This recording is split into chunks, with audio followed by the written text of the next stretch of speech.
സർക്കാരിന്റെ മഴ മുന്നറിയിപ്പ് സംവിധാനങ്ങളിൽ വൻ പാളിച്ച. കൃത്യസമയത്ത് ജാഗ്രതാ നിർദ്ദേശങ്ങൾ ലഭിക്കുന്നില്ലെന്ന ആക്ഷേപം. മൊബൈൽ ഫോണുകളിലേക്ക് ജാഗ്രതാ സന്ദേശം എത്തുന്നത് പല സമയങ്ങളിൽ. പത്തനംതിട്ടയിൽ അതിതീവ്ര മഴയ്ക്ക് സാധ്യതയെന്ന മന്ത്രി PC വിശ്വനാഥിന്റെ പ്രസ്താവനയും തെറ്റ്. ജില്ലയിൽ ഇന്നലെ ഒറ്റപ്പെട്ട അതിശക്തമായ മഴയും ഇന്ന് ഒറ്റപ്പെട്ട ശക്തമായ മഴയും പെയ്യുമെന്നായിരുന്നു മുന്നറിയിപ്പ്.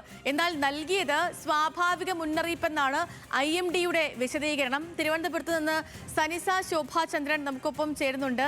സനിസ, നമ്മൾ കാര്യങ്ങൾ മനസ്സിലാക്കുമ്പോൾ, നിലവിലെ സാഹചര്യങ്ങൾ പരിശോധിക്കുമ്പോൾ വ്യക്തമാകുന്ന ഒന്ന്, 2018 പ്രളയത്തിൽ നിന്ന് കേരളം പാഠം ഉൾക്കൊണ്ടിട്ടില്ല എന്നുള്ളതാണ്.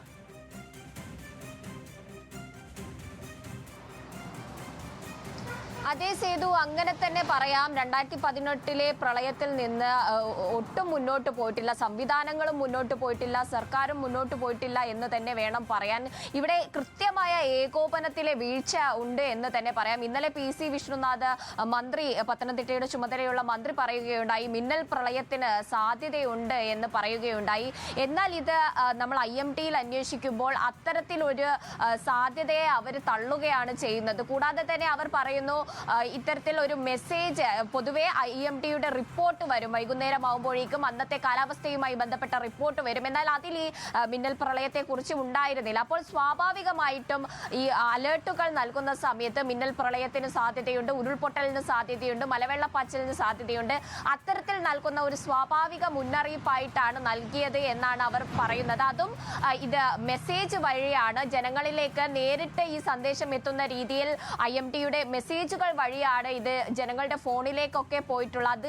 അതിന്റെ അടിസ്ഥാനത്തിലായിരിക്കാം മന്ത്രി അത്തരത്തിലൊരു പ്രസ്താവന നടത്തിയത് എന്ന സൂചനയാണ് നമുക്ക് അവിടെ നിന്നൊക്കെ കിട്ടുന്നത്. കാരണം മറ്റൊരിടത്തും ഇത്തരത്തിൽ മിന്നൽ പ്രളയത്തിന് സാധ്യതയുണ്ടെന്ന് IMD ഒരു പ്രസ്താവന നടത്തിയിട്ടില്ലെന്നാണ് മനസ്സിലാക്കാൻ കഴിയുന്നത്. അതുകൊണ്ട് തന്നെ ഈ ഫോണുകളിൽ എത്തുന്ന ഈ സന്ദേശങ്ങൾ, എന്നാൽ ഈ ഫോണുകളിൽ ഈ സന്ദേശം എത്തുന്നത് പല സമയങ്ങളിലായിട്ടാണ്. നമ്മുടെ സ്ക്രീനിൽ ഈ മെസ്സേജുകൾ നമുക്ക് കാണാൻ കഴിയുന്നുണ്ടെന്ന് കരുതുന്നു.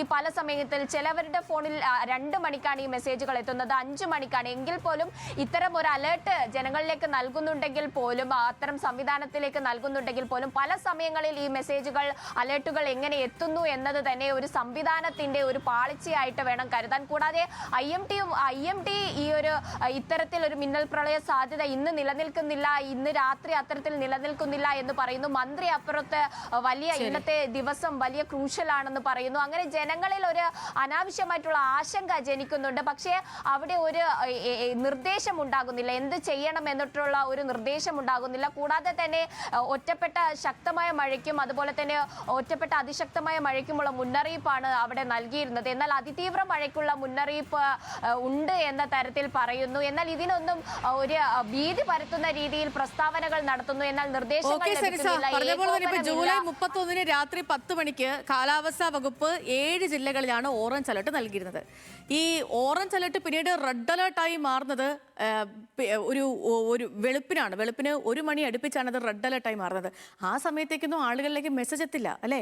ആളുകൾക്ക് അവർക്കൊരു സുരക്ഷാ കേന്ദ്രങ്ങളിലേക്ക് മാറാൻ, അല്ലെങ്കിൽ അവരുടെ ജീവനോപാധികൾ ഒരു സേഫായിട്ട് ഒരു സ്ഥലത്തേക്ക് മാറ്റാനോ അല്ലെങ്കിൽ സ്ഥലത്ത് നിന്ന് മാറിപ്പോകാനോ ഒന്നും സമയം കിട്ടുന്നില്ല. അപ്പം ഈ മുന്നറിയിപ്പ് സംവിധാനങ്ങളിലൊക്കെ അത്യാവശ്യം പാളിച്ചകൾ വന്നിട്ടുണ്ട്.